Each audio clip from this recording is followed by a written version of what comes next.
We did several things in that regard today.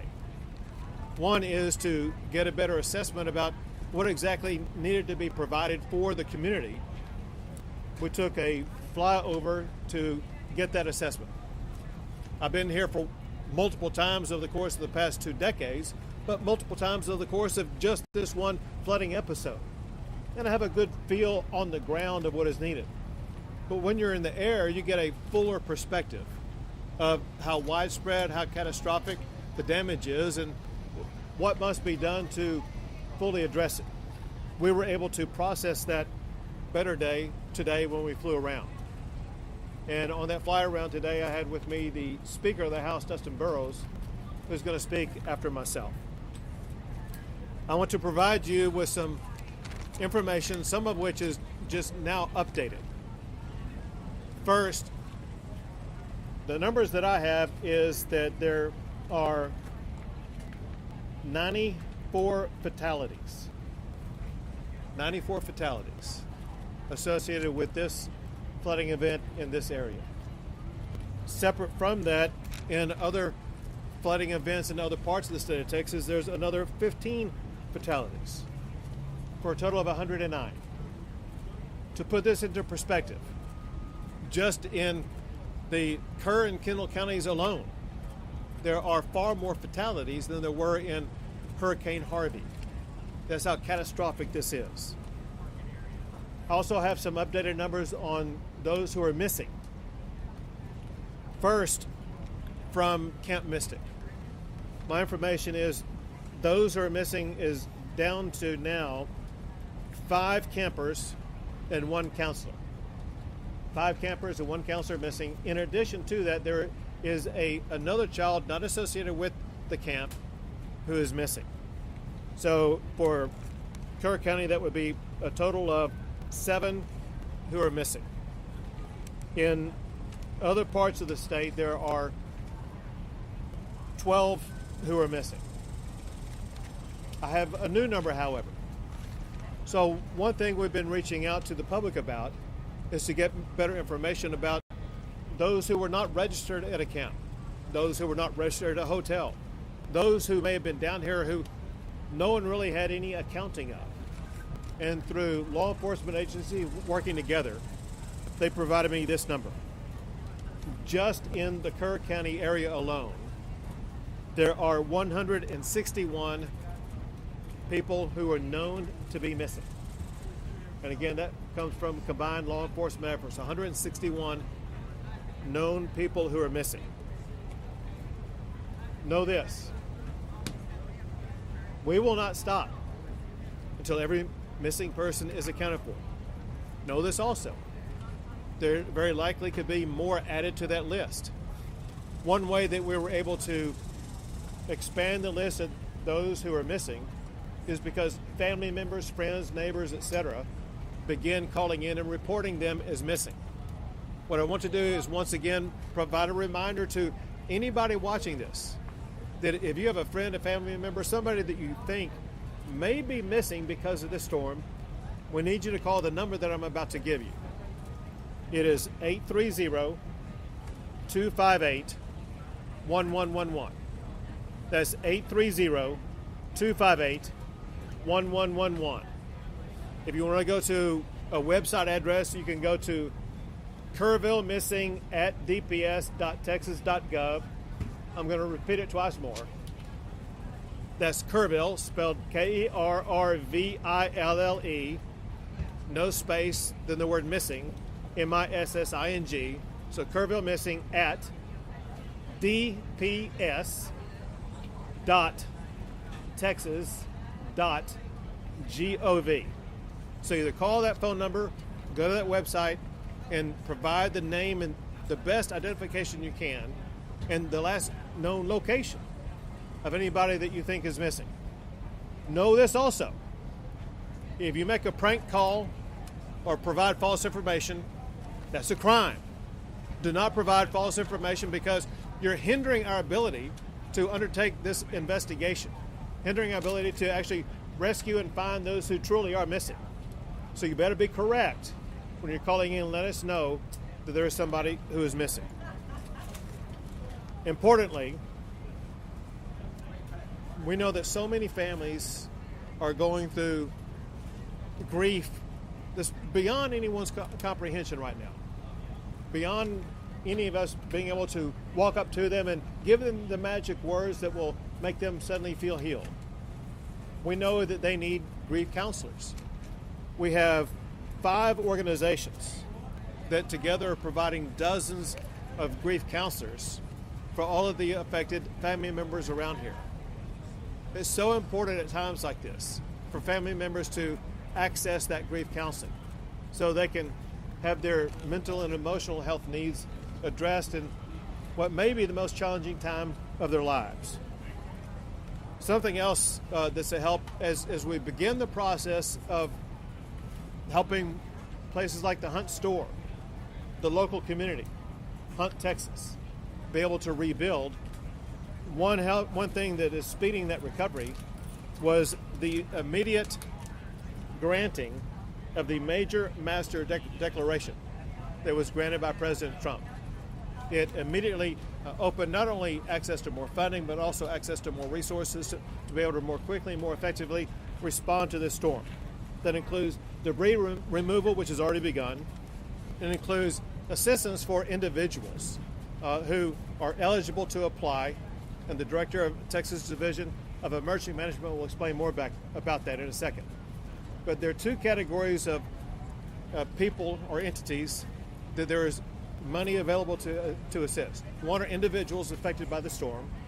Another are public entities like the town of Hunt, like the town of Kerrville, like the county of Kerr, etc. They may have needs with regard to roads or utilities, whatever the case may be. Now the assistance is available for them to more effectively and more quickly address that. With regard to roads, anybody who's driven around here knows that there are some roads that need repairs. The Texas Department of Public Safety is working 24/7 to make sure they're going to be getting these roads repaired and passable as quickly as possible. Going back to President Trump, he and I spoke again this morning, and he could not stop talking about how sad he was for all the little girls who've lost their life. He recounted his own understanding of what happened with what was really a tsunami wave of wall of water that swept too many of them away. And he cares a lot about those young ladies. And he wants to step up and make sure that any need that we have here in Texas is going to be met very quickly. And he's already done that by helping to provide the quick assistance by sending down Secretary Kristi Noem, who, listen, I've been dealing with events like this for 10 years. Never have I seen someone respond as quickly and as effectively as what Secretary Noem did. Also, while coming over here, I received this text from Secretary Kennedy. It says the following. It says, Governor Abbott, it's Secretary Robert Kennedy. It says, we are set to declare a public health emergency for the Texas Hill Country flash floods. This will make it easier for healthcare and mental health providers from out of state to help both by traveling to the area and by telemedicine. Please let us know where we can be most helpful, which I will let him know. But I just wanted you to know about that new update. Now I would like to turn things over to the Speaker of the Texas House, Dustin Burrows.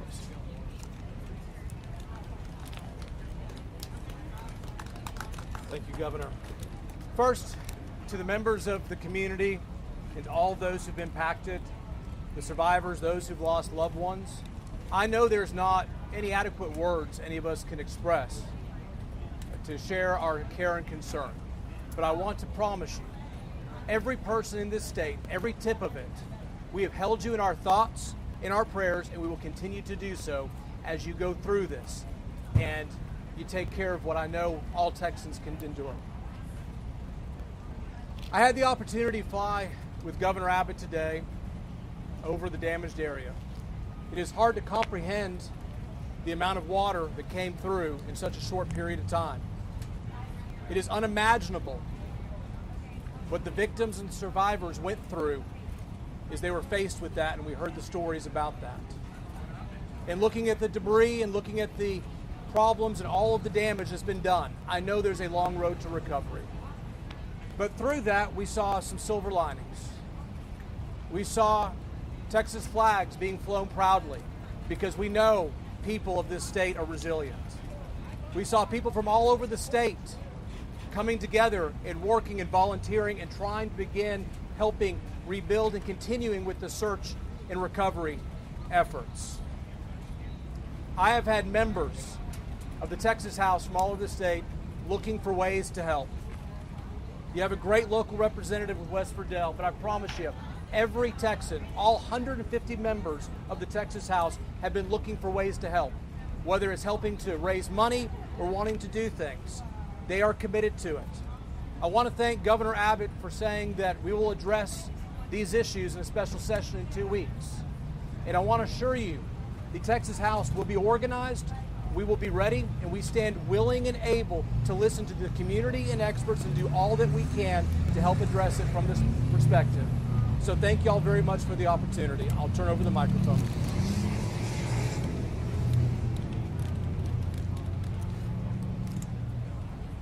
This is the kind of event that the Speaker of the House would have come to in an ordinary situation. When you consider the fact that we're going to start a special session 2 Mondays from now, a special session that will have at the top of its agenda helping communities like in Kerr County, Kendall County, as well as in Central Texas and the Big Country, all areas affected by the floods of the past week. Those issues are going to be on the agenda for the state to address from top to bottom.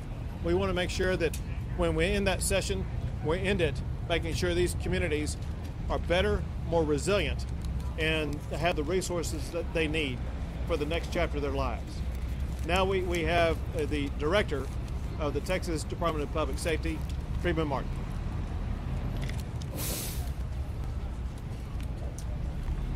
Governor, thank you.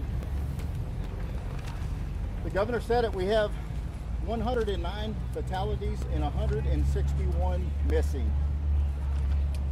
Every asset and resource that the Department of Public Safety has is being used on this response. We have 258 people just from DPS assigned here in Kerrville.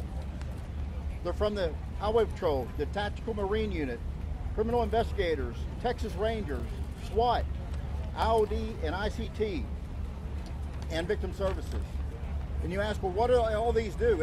Everybody does something different. Everybody understands search and rescue. When the governor mentioned 161 missing, the city of Kerrville stood up a line that if you can't get a hold of a loved one, if they're missing in the Kerrville area, call this number. That number grew to several hundred. These analysts worked with Kerr County Sheriff's Department and the Kerrville Police Department to narrow that down. People that have been identified as deceased, people who have been found alive, deconflicted, the numbers that have been reported twice, and we are still down to 161 missing. All I can tell you is there's nothing to celebrate about how well we've done this far, but there's a lot of work to be done. And we're thankful that the speaker standing behind us and the governor, the Texas legislature has funded us, and we're properly staffed and equipped to respond to this. Just this last session, a few weeks ago, we were given 6 replacement helicopters and 1 fixed wing. That is exactly what we use to respond to these. I'll tell you another thing, we have plenty of resources,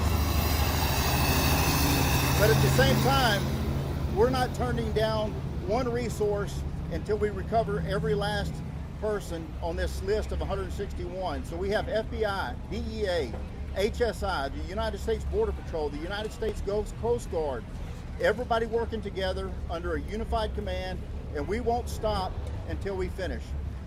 A couple things. Right now in Burnett County, we have 3 Zodiac boats and 26 DPS personnel from the Tactical Marine Unit and the Texas Highway Patrol continuing searching. I'm in constant communication with the Travis County Sheriff, Sally Hernandez.